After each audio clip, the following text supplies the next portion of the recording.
Well, if you are in the process of deconstructing your faith, if you are asking some significant questions of Christianity, my guest today helps us unpack where we came from, what our early environments were, what are some of the stresses that might have led to your deconstructing process, and the triggers that might ultimately have caused you to either significantly doubt your faith or leave your faith altogether. My friend Joel Furches is on the channel, and I'm excited for him to be here. Well, hello, doubters. If you are in that process of deconstructing, you are not going to want to turn off this episode. It is an excellent episode where I have a conversation with my friend Joel, and we look at his research. I will let him explain how he got into this research and a little bit more about the details and in-depth process that he went through to kind of get to some of his conclusions as we discuss this. Joel, thank you so much for joining us. It's good to be here. Thank you, Tim.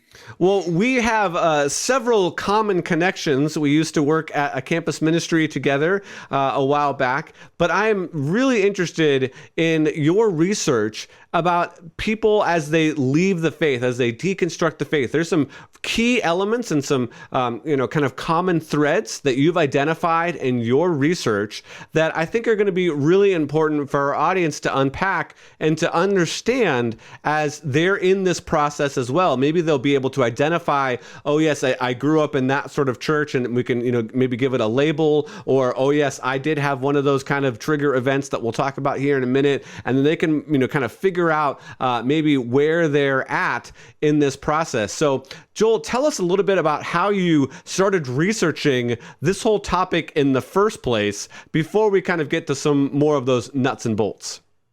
That's a really interesting story, and I love telling it, but I'll try to make it succinct because it could go for a while. Okay. I used to be a Christian journalist for a online publication called The Examiner, which has since gone under.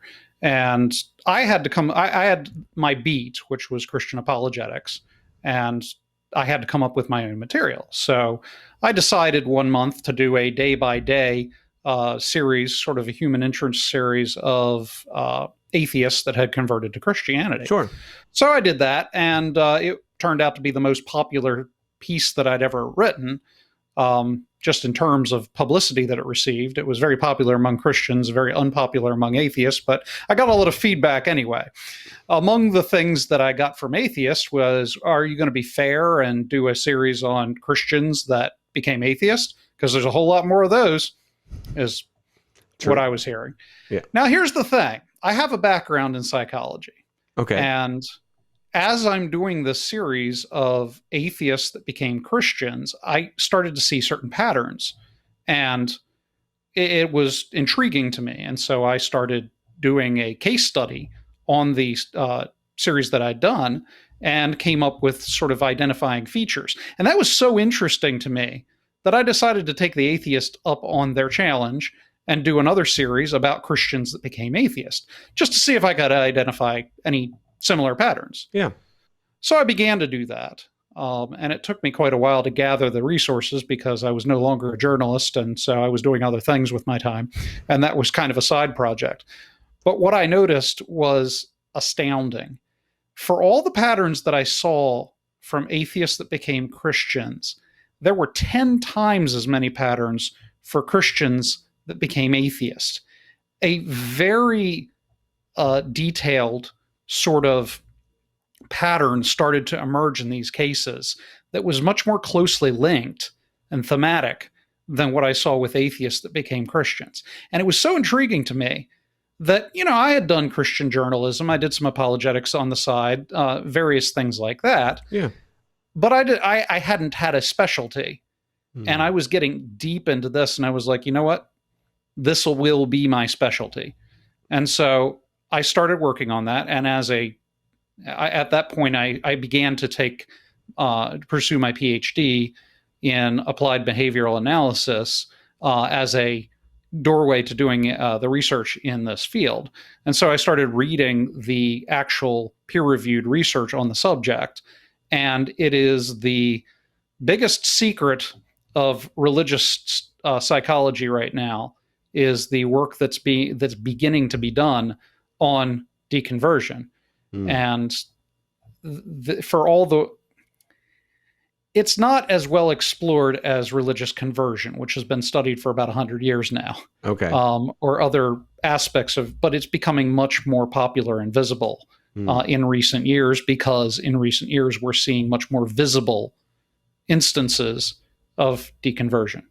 Well, yeah, and I mean, again, that's one of the reasons that I feel like this channel is necessary, and kind of a similar process that I went on and ended up reconstructing my faith as I was asking those questions and really looking at the in-depth pieces of Christianity and looking at the background that I grew up in. And so, what I'm hoping that we can do in this episode is my audience that are deconstructing or that are kind of in that process, they're asking those big questions of Christianity, that they might be able to kind of slot themselves into where they're at on this process and identify with some of these commonalities that you've uncovered, and we can kind of maybe reveal that secret. And I think on some level, if people kind of know where they're at, hopefully they can know maybe what to focus on in the future. So let's kind of kick off. The first thing that you do in your research, you wrote an article, several articles actually, but one of the articles that I've read about your research, you identify kind of these 5 different starting points that Christians tend to find themselves in. Maybe you could outline what some of those are and what are some of the characteristics around them. So in the clinical work that I've done, these are called setting conditions, but Okay. in the technical term in applied behavioral analysis would be, I'm forgetting the technical term. We'll go with setting conditions. Yeah, I think that's what you referred to them in your article, yeah. Yeah, it was. But the idea behind this is that establishing operations is the words I was looking for. And the idea behind establishing operation is it is some kind of event or circumstance or environmental feature that makes a thing more potent as a reinforcer. And by reinforcer, I mean something that motivates behavior. Okay, so let me give you an example of what I'm talking about. You're drinking a bottle of water. You're drinking your water at work, getting hydrated. And as you do so, the toilet becomes much more attractive to you. Yes. The setting condition, the establishing operation, was drinking the bottle of water. You could say the same thing with eating a bag of chips. Eating a bag of chips makes a bottle of water much more attractive to you. All of these are the setup to the behavior. And what I've found in my research was there are certain environmental features which were commonalities of individuals who deconverted. And as I began to identify them, there were 5 that really stood out as common features in the backgrounds of the people that were deconverting. So it's interesting that you use that example. I'm in the middle of kind of a dietary cleanse and detox, and I'm drinking a gallon of water a day at this point. So as you were speaking about the water, hopefully I don't have to, hopefully the toilet doesn't become more appealing to me during this conversation. But so yeah, maybe you could lay out kind of maybe what some of those, what the 5 are, and then we'll talk maybe a little bit about what they look like in more detail. Certainly. All right. So one of the primary ones was, and these are terms that I've come up on my own. So this is not something I'm pulling from research. These are my own terms. The first one is isolationism.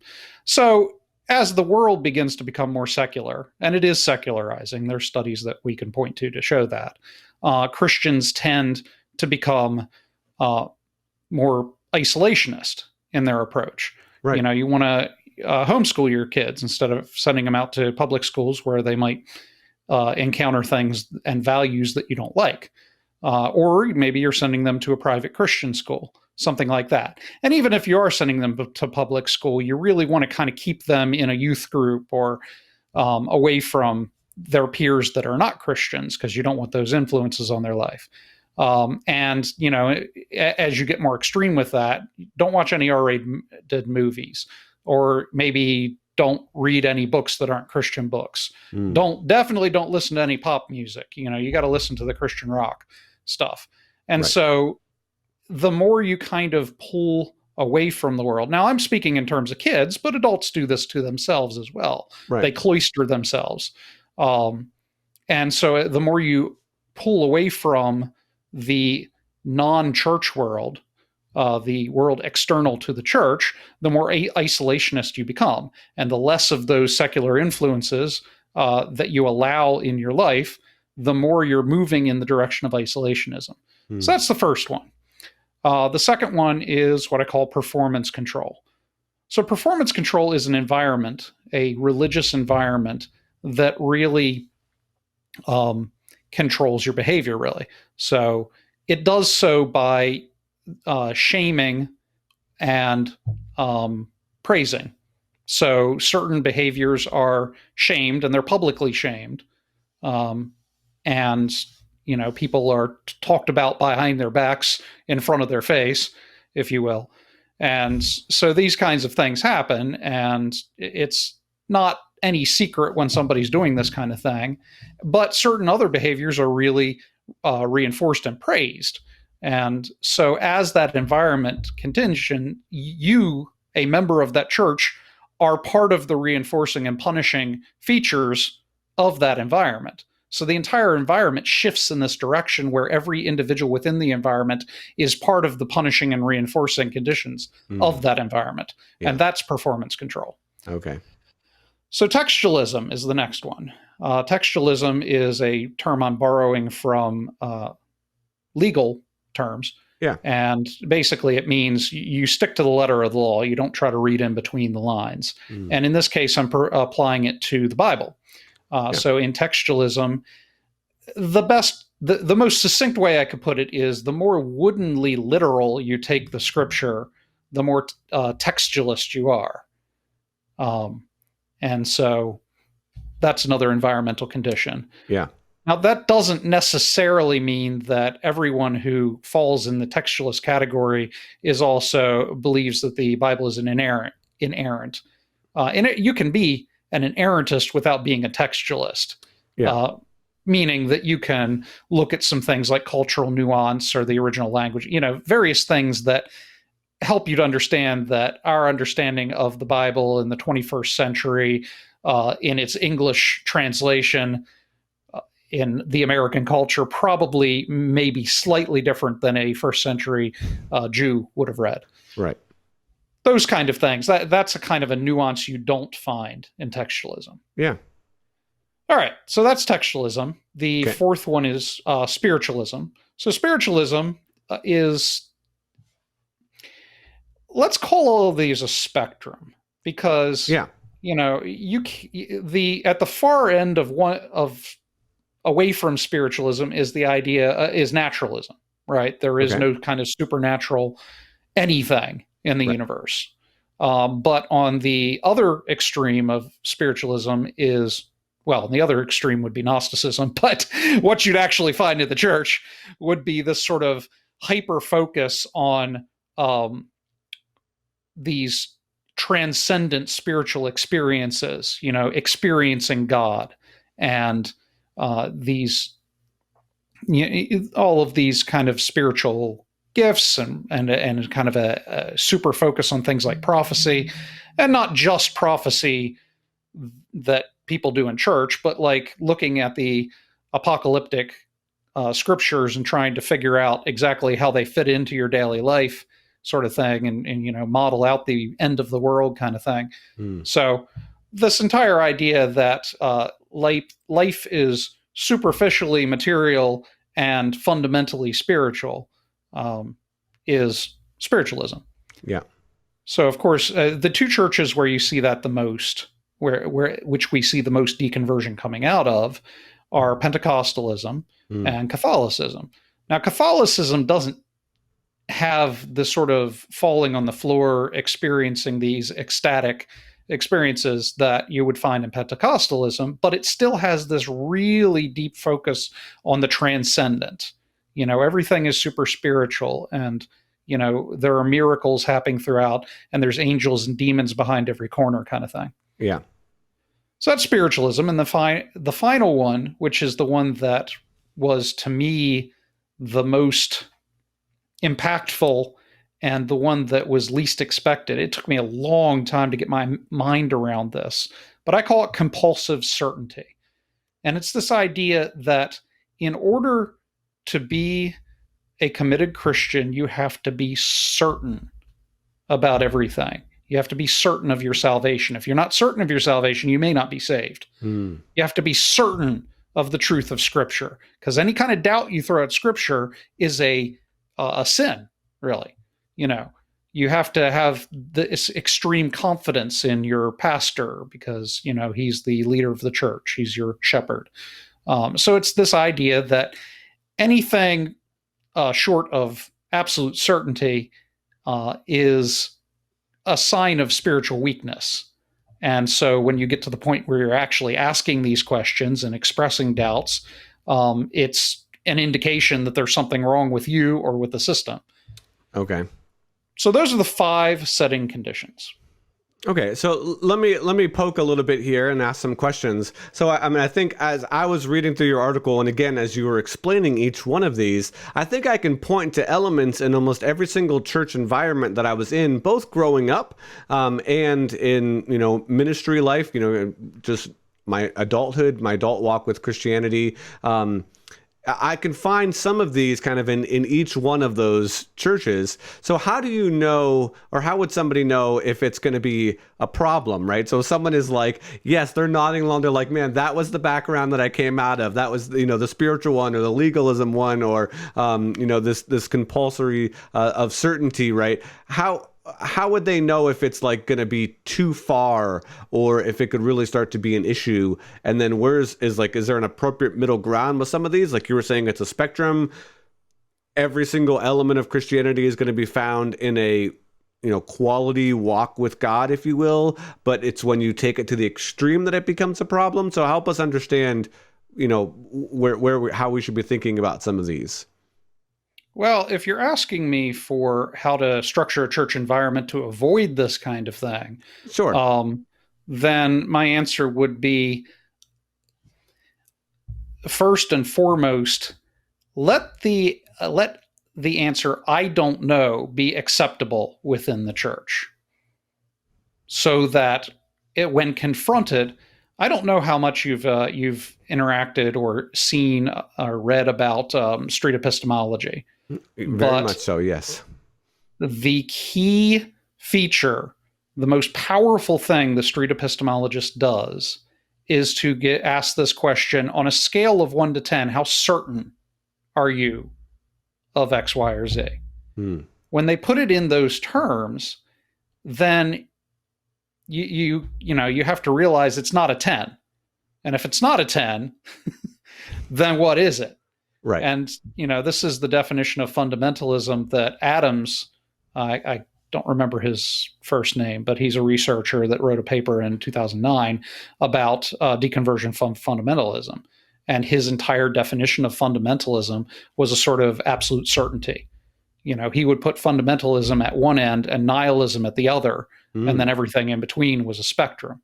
Wow. And so the other thing I would say to allow in a church environment is freedom to disagree, meaning that we can actually think issues out and we can discuss them and we can have disagreements about them without being labeled heretical or, you know, if you and I sat down as Christians and had a discussion, I imagine that we'd fall in different areas on a variety of issues.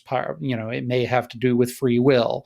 It may have to do with end time events, the rapture, all these different things, creationism. All of these can be disagreed upon. And to allow a disagreement to occur without saying that the party you disagree with is definitely wrong and therefore shouldn't be part of the church. I mean, this is how you get church splits. If you could create an open environment that is, let's call it a spiritual marketplace of ideas or a Christian marketplace of ideas, and you could allow that it's possible to both be a Christian and not be absolutely certain about everything. And it's okay to not know things, to have no answer to certain questions. Yeah. That I think that eliminates most of the stressing features one sees in these what I call modal typical church environments. If each Okay. of the 5 factors is a mode, then a modal typical environment would be the one that contains most of those factors. Hmm. Yeah, and that's great. I'm so glad that you said that, because that's one of the things that the community around dealing with deconstruction is really built on. I've said it several times in my videos that I think the umbrella of Christianity is a lot bigger than some people imagine it to be. I've had several conversations with people that are, either fully deconstructed and now in atheism, and or in that process of kind of deconstructing, and they're surprised when I'm saying, well, no, I think that there is disagreement about that. I think you can be a Christian, and we can talk through some of that. Now, I think oftentimes because they haven't done the research, or they're just in the beginning of their deconstruction process, or they've come to a different conclusion. Sometimes, like you said, they can be cast out in a sense, and you're like, whoa, hold on. Let's chat about this a bit more and get a little bit deeper within that. So, man, I really appreciate what you're saying there. So, okay, let's move to maybe some more of these triggers, because I think you've done an excellent job of kind of rounding out these kind of 5 setting conditions that people often find themselves in. And what are some of the things? I know that there's another step in between that of stressors. So maybe you can talk about stressors first and what that looks like, and then we'll focus. Maybe we'll go a little bit deeper on this idea of triggers. So explain what a stressor is, and then let's move to the trigger stage. Well, succinctly, a stressor is any sort of experience that places stress on one's spiritual commitment or religious commitment. But the stressors that I catalog are directly related to the 5 setting conditions. And as I explained earlier when I was talking about establishing operations, the establishing operation or setting condition is what makes what gives power to a certain thing. And so there are various kinds of challenges and doubts that you can encounter that are empowered by these setting conditions. So to go down the list, the first I mentioned was isolationism. One of the things that we see in the research, and this is not my research, this is research that I've read, is that when an individual exits this sort of isolated environment, they're not really prepared for the world outside of the church. And so what happens is that the sort of exclusivism of Christianity becomes a challenge, because you start meeting people that you've always been taught were, just off the right path and therefore not part of your in-group. Right. And you realize that, hey, I like these guys. We have a lot in common. They actually happen to be normal human beings. And I've always just kind of seen them as subhuman because of the isolated environment in which I've existed. And so at that point, your objections to them can't be based on the personality. You have to actually examine what they believe. And this is when you enter what psychologists call tinkering. So tinkering is a process during which you encounter new information that doesn't fit into your paradigm, into the framework of belief and ideas that you have about life. And then you have to somehow work with your ideas and with this new information to see how they can fit together. And so this is the tinkering process. And what frequently happens is that as a person exits this isolationist environment and encounters this world outside and begins sort of absorbing these other ideas and features of the outside world, they have to start moving the pieces of their beliefs and start fitting the others, saying, okay, where does this fit into, I just listened to the Beatles and wow, they're actually pretty good. And I've always heard that it's evil. So how do I cram my fanhood of the Beatles that I've just developed into so you start compartmentalizing things and so forth. And that's tinkering. I don't know. Again, you probably have the numbers, but the people that I've talked to, probably this is the most prevalent of people that I've seen deconstruct. That they were in this isolationist place. They went to college. They, even if they went to a college that was kind of a Christian college, they got out into the real world. They started their job at their bank, and the Indian Hindu in the cubicle next to them is someone that they've never really experienced before, and they're like, wow, this person is really nice. They're great. They're we like to have drinks and whatnot, and that's really starts to kind of, well, I don't know what to do with this person, right? I don't know what to do with this belief that they're a really nice person. I've been taught always that they're non-Christian, they're evil, that Hindus are just awful or whatever. And that doesn't necessarily mean that Hinduism is true and that they're saved and whatnot, but it also doesn't mean that we have to ostracize them, never talk to them, completely, again, isolate, that we can't go to the movies with this person, we can't build a relationship with them. So I've seen that on several different occasions. I think it often comes up with people that are in the LGBTQ community, that there's an isolationist sense around that. Don't talk to those people, don't engage with them, don't hang out with them. They're awful, mean, evil, awful people. And that's just not the case. They're loved by God. We should be gracious. We should continue to build relationships with them. And so, again, maybe you have stats on some of these, which one that seems to be the most probable, I guess, to leave their faith. But I just wanted to throw that in there, and you can comment on whether or not this is the one that you see the most, and then we can continue. Sorry, I didn't mean to interrupt, but... Well, I think when I did the comparisons, that isolationism was probably the most common setting condition in the case studies that I did. So I think you have something there, but there's something else about sort of leaving that bubble that factors into the deconversion process, and that is that the more secular your environment, the more it facilitates the deconversion. It's so much more difficult to remain within the religious environment where all of your relationships and features of your environment are Christian in nature, and to withdraw from that environment. Yeah. But if there's an environment which gives you other communities with which to interact and other ideas to go to, then it facilitates the deconversion process, even if isolationism isn't. And that's why we're seeing, this is why I would suspect we're seeing so much public deconversion now that's just kind of coming out, is because the world is becoming more facilitating to that kind of behavior. Right. It would have been very, very difficult to do that in the 1950s.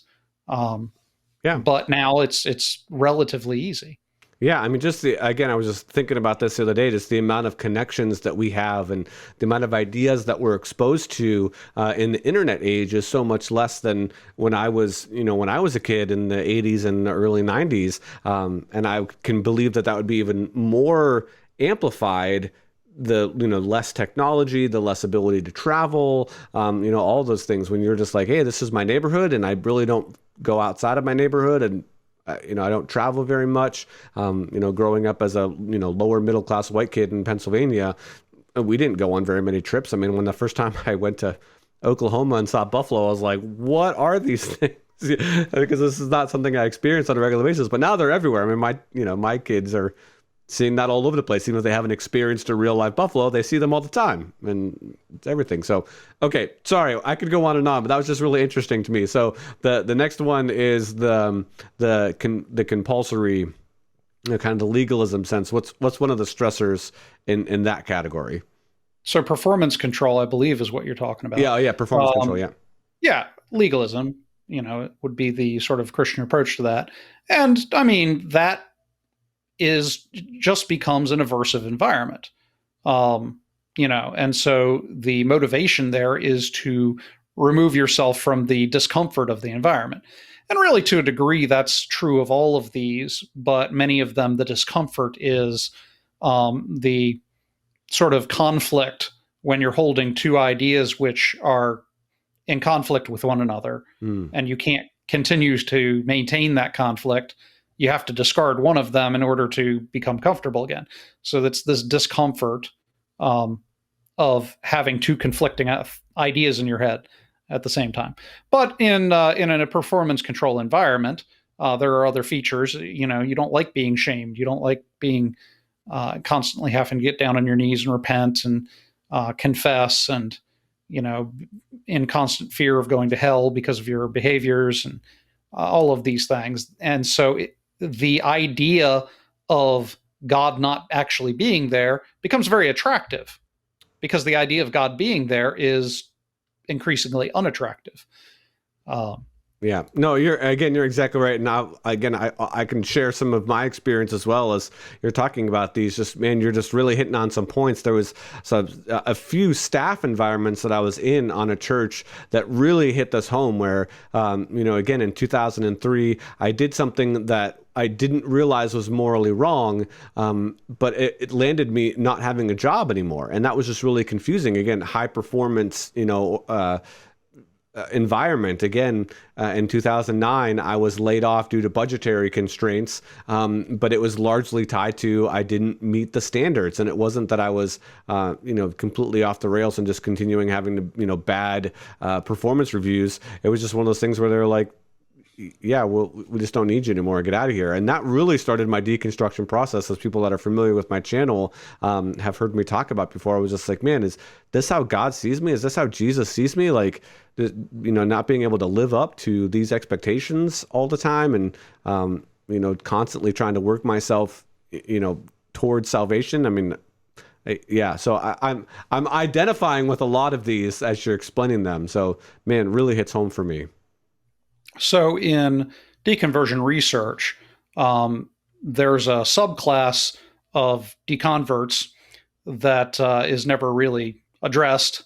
And these are, the technical term would be apostates, which is a term we're familiar with. Yeah. And these are people who are nominal Christians, or they're not deeply involved in their Christianity. Mm-hmm. And it just becomes uninteresting to them after a while. Right. Church isn't for me. And so they go off and maybe they form different ideas, but they don't take firm theological positions any longer. That's not something that's interesting to them. But on the other hand, what we're talking about, the whole reason your channel exists, is what researchers, for some reason or other, have described as amazing apostates.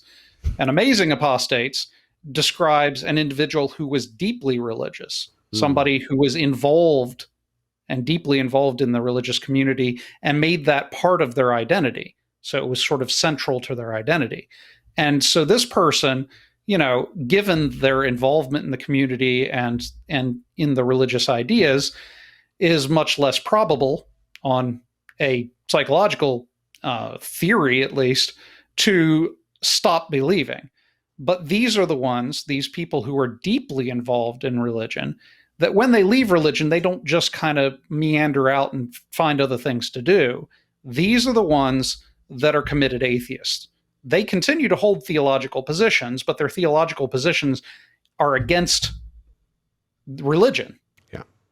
It's not that it isn't for me, it's wrong. Right. And that's a solid position. Yeah.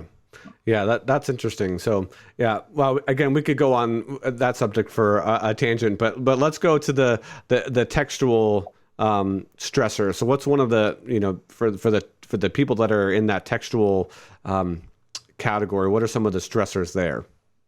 This is interesting because this is, as I've done the research and compared, this is the biggest objection one sees from deconverts. Now, I'm not saying that any given person who deconverts walks out and says, I deconverted for this one reason. Yeah. They'll have a laundry list.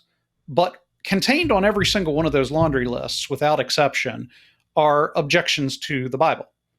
And frequently, as they transition into atheism, many of their atheistic arguments will be, well, this is in the Bible and this is wrong, kind of thing. Yeah. Yeah.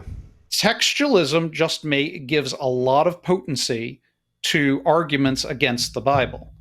Because if your faith stands or falls on, Scripture being exactly this way, then any sort of argument that might throw that into doubt becomes extremely potent. Because once the Scripture goes away, your entire religious foundation goes away.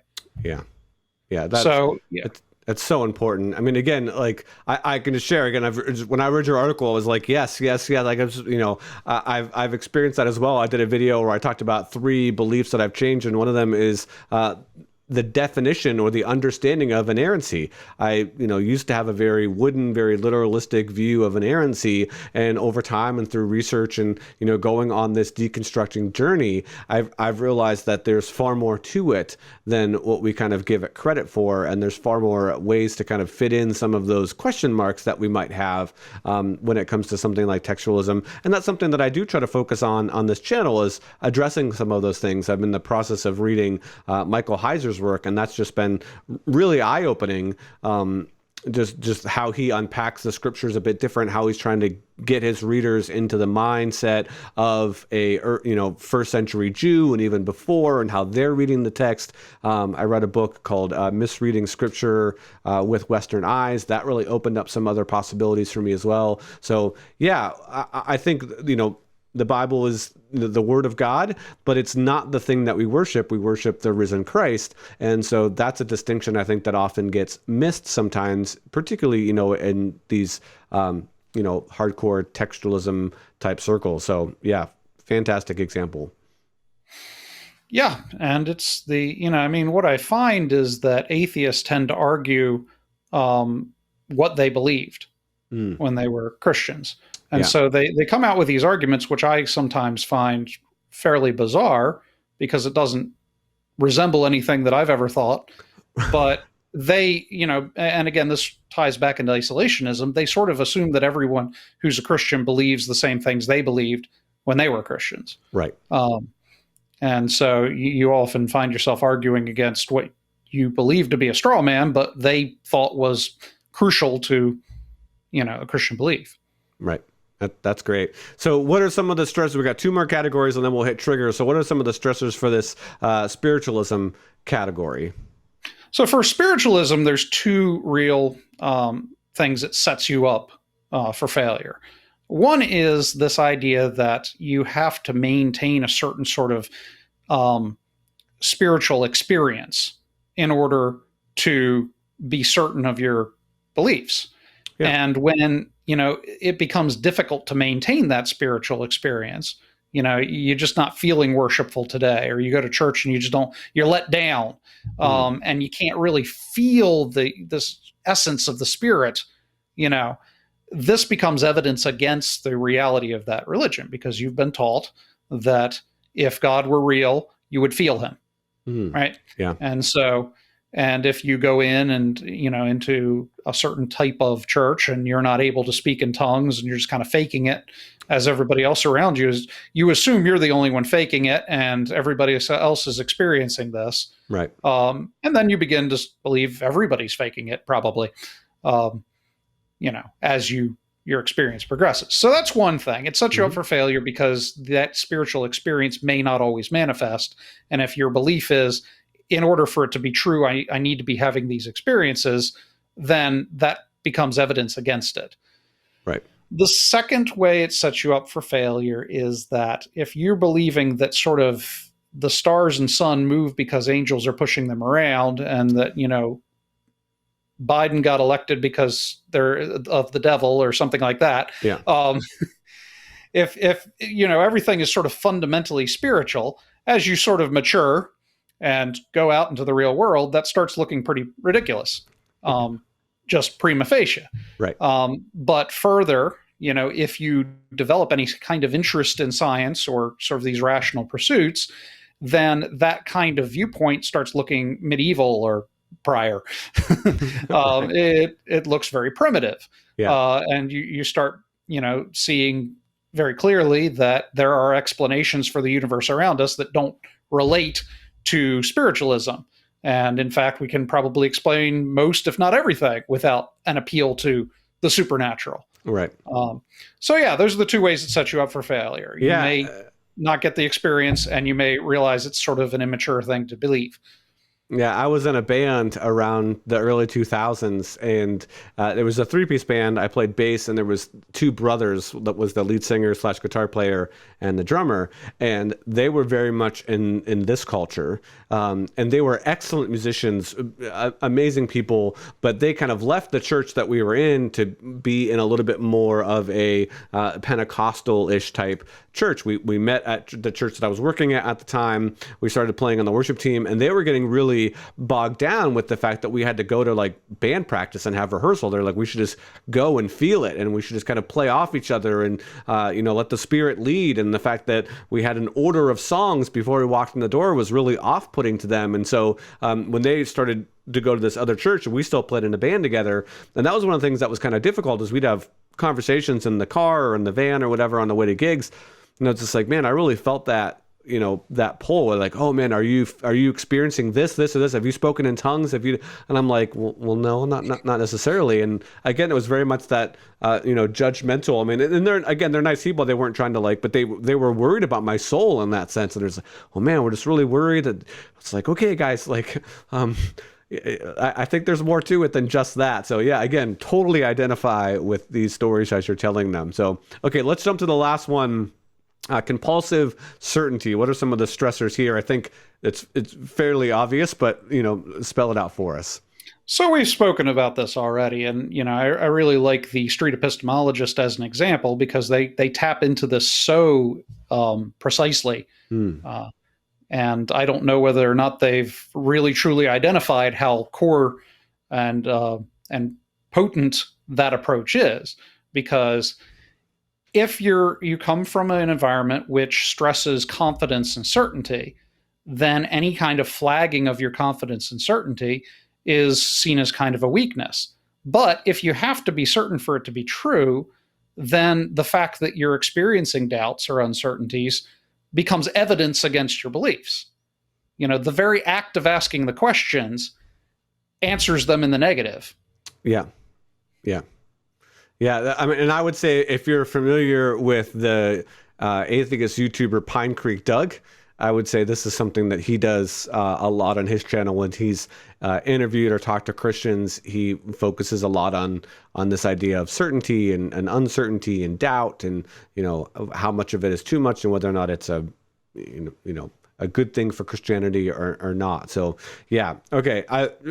Joel, this is fascinating. We probably could have a 4-hour conversation about this, but we'll try to continue to land the plane here as we go to, I think, one of the most important pieces is this, kind of trigger that you describe in your research. And I think one of the things that I'm hoping is, as our viewers are checking this out, that they're not in their head and they're saying, yes, that was a trigger for me, or that was it. And then maybe we can talk about kind of next steps coming out of that. If you've experienced this, you've now identified that had these kind of setting conditions. Maybe you are identifying, as I am, with some of these stressors, and then this trigger event happens, as we'll explain what to do next. So let's talk about trigger events. Okay, so as I was doing my case study, I noticed that all of these stories usually had sort of a climax. And in the climax, something happens. And after that event or idea, whatever it is, that's where the story starts accelerating towards the terminus point, where they're no longer a Christian. And so as I'm looking at these stories, what I'm thinking is, okay, let's try to identify the event that sort of triggered the true deconstruction process. In my work, I use deconstruction and deconversion not as synonyms, because I have used deconstruction to describe the process that you go through as you examine it and eventually terminate with deconversion. Right.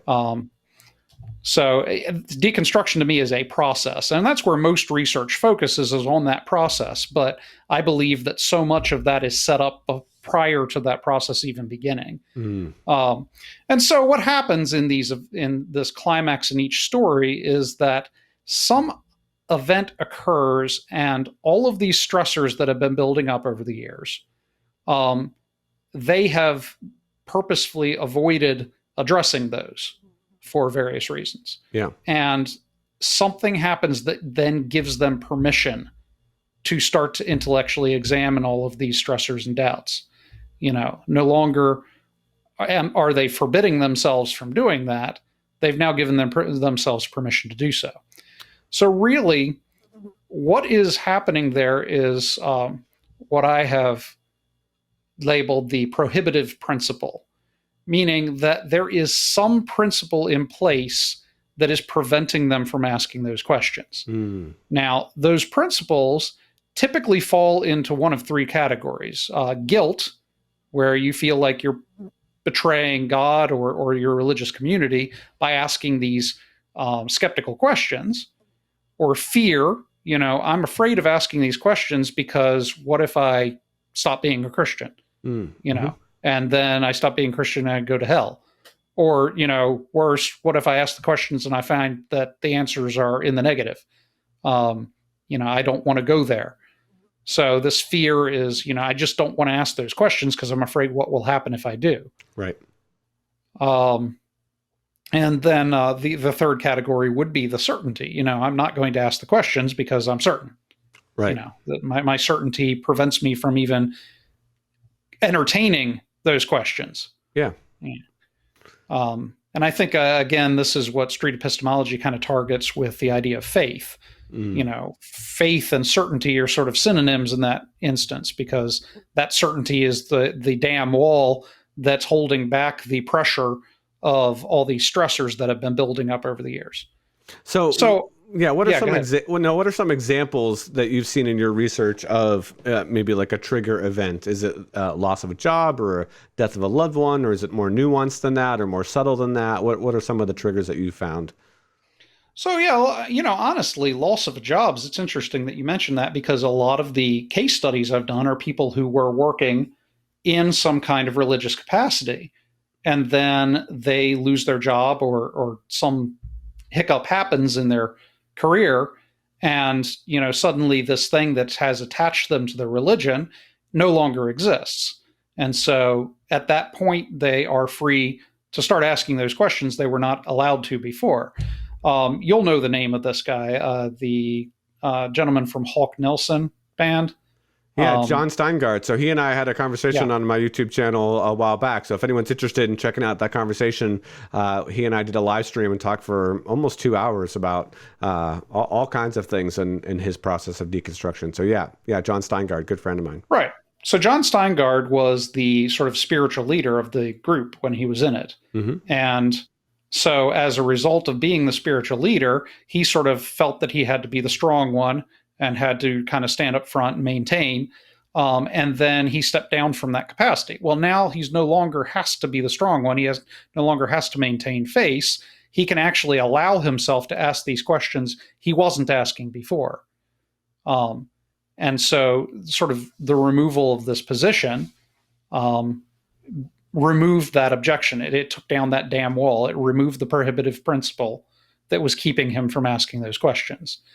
You mentioned people going off to college or exiting this isolationist environment. That entire environment is reinforcing those beliefs. Yeah. And so if you were to experience any kind of doubt within that environment, the environment itself serves as a suppressor to those doubts. You're swimming in this sort of consistent thing. You're not asking if the water's wet. And then you remove yourself from that environment. Well, no longer those reinforcing features of the environment are no longer there. And now you're around people. You enter a society that allows you to ask those questions. And so now you have permission to do so. And so that would remove that damn wall, that prohibitive principle, allowing you to finally address those questions. And one of the interesting ones that I remember seeing was Rachel Slick, who was the daughter of Matt Slick, who's an apologist for CARM. Yep. And so she came out. Hers was one of these really early public deconversion events that sort of hit the media, both on the atheist and Christian side, because she wrote an article for the Friendly Atheist about how she sort of came out of this environment, her dad being an apologist and all. Mm-hmm. So in her story, there's the climax of the story was her having a discussion with a friend, and she asked the question, well, if God is unchanging, how come the moral laws in the Bible change over time? Now, apologetically, that's not a terrifically difficult question, but it did allow her to remove the prohibitive principle to start asking the bigger questions. Now, why that question in particular? I think any question probably would have done at that point, because she was in the process of having an intimate relationship with her boyfriend that the religious environment had told her she shouldn't be having. And so she was wrestling with this discomfort, holding these two things at tension, where she wanted to be intimate with her boyfriend, but she also knew that she was going to go to hell because she was. And so, you had to kind of do anything. And so that question, which again doesn't seem like a particularly difficult one to respond to, was sort of the pin that pricked the balloon and allowed her to start asking all of those questions and experiencing all of those doubts. Wow. Well, first I want to say to anyone that's watching, and maybe you haven't experienced this trigger event necessarily, but you've identified with some of these stressors that Joel was saying. The first thing that I would ask that you do is that you join our Deconstruction Facebook group. The link for that is in the description, and start asking some of those questions. That's a safe place, even if you're on staff at a church, for you to dialogue and ask questions. You can message me or email me. That's totally fine. Continuing to have these dialogues and continue to unpack some of these questions that you have. Joel, what would be your advice for somebody that's maybe on the other side of one of these triggering events, but hasn't fully abandoned their faith yet? What would you advise them as a next step, something to do to, either continue to ask some of these questions, or just, what would be a next step? So the difficult part of the deconstruction process is that you're alone. Because you're sort of withdrawing, you start having less and less in common with the church environment that you're in. Yeah. And the things that you want to talk about are the things that they don't want to talk about. And so you have to kind of keep it. And that's the thing, is that deconversion is an intensely private experience. Unfortunately, yes. And so what happens is that there is a tipping point at which, you're not everybody does this, but there are a subsection of deconverts that attempt a rescue. They're intimately interested in maintaining their religious beliefs, and so they start really looking for material that supports that. You saw that in the Rhett and Link deconversion testimony that they gave. Yep. They started checking out apologetics and so forth. But, at some point that becomes uninteresting. And what becomes interesting is the sort of atheist writings. And, you stop watching the William Lane Craig YouTube videos and you start watching the genetically engineered skeptic videos, or Hemimeta, however his name is pronounced. Yeah, the friendly atheist, Yes. Hemimeta. Yeah. And yep. Yeah. And because at this point you have more in common with that person than you do with the other person. And they're saying the things you're thinking. Right. And so, there's this transition point where you become interested in the atheist material because you can relate to it better than you can the Christian material. Yeah. And so probably the exact thing that you're doing, creating a safe community to have these discussions, is the thing to do. Now, if you remember, my solution that I gave you earlier was to have sort of a marketplace of ideas, to have the freedom to disagree, to have the freedom to say, I don't know, as a legitimate answer to a spiritual question. Right. Really removing this need for certainty, I would say, is crucial to maintaining your religious ideas, because it gives you freedom to explore. Yes. Yep. It's okay to be agnostic about, say, creationism. What's Genesis 1 about? Well, maybe it doesn't have to be about this specifically. Maybe I'm okay with being uncertain about that. And that's where sort of the C.S. Lewis idea of, what's his name? What's the name for his... Mere Christianity? Is that what you're looking for? Mere Christianity. Thank you. Yes. His idea of mere Christianity, that, when you boil it down, there's one or two key things that have to be true for Christianity to be true. We can examine the other things. Right. We have permission to do so. Yeah, you're exactly right. One of the things that I'm constantly asking the people that are watching my videos and in my community to do is, three things. I have this whole video on the three questions that you should ask if you're in your deconstruction process, and that's kind of what is truth, right? Like, how do you form? What's the foundation of truth? What's your kind of epistemological standpoint? And then you take that and you start to investigate the question of, does God exist? Once you answer the question, does God exist? Then you look at the question is, did God raise Jesus from the dead?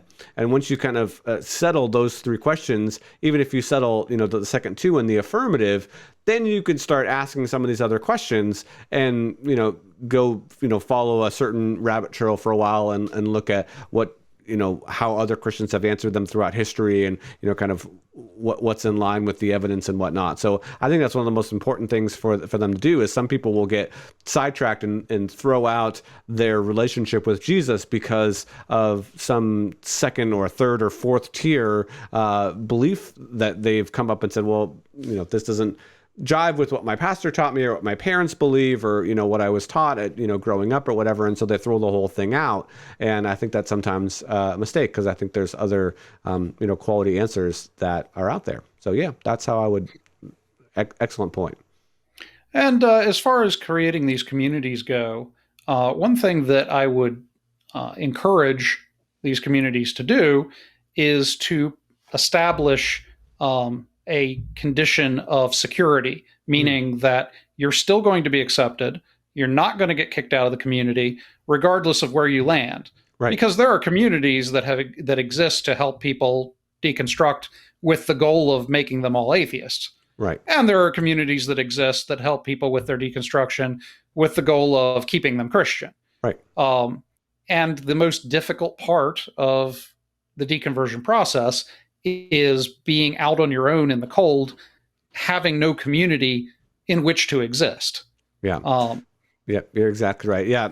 Again, I think that's essential. I mean, no matter where you're at on your journey, you're welcome in our deconstructing community. I mean, we have full-fledged atheists in there. We have, Christian apologists in there and everybody in between. Some people just read the conversations and they're understanding better and, having the dialogues, and other people are, on the one side of Christianity, other people on the other side, and some people are in between. So everyone's welcome.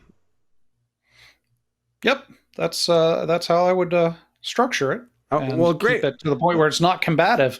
Yeah, exactly. Man, well, we got the blessing from Joel, guys. So join the community. The link is in the description, and ask a question, have a conversation. We'd love to have you there. So Joel, thank you so much for your research. Thank you for sharing it with our community. I hope it was a great conversation for you, and I learned a lot, and I'm hoping our viewers learned a lot as well. So thank you for joining us. Thank you for having me. I enjoyed it as well.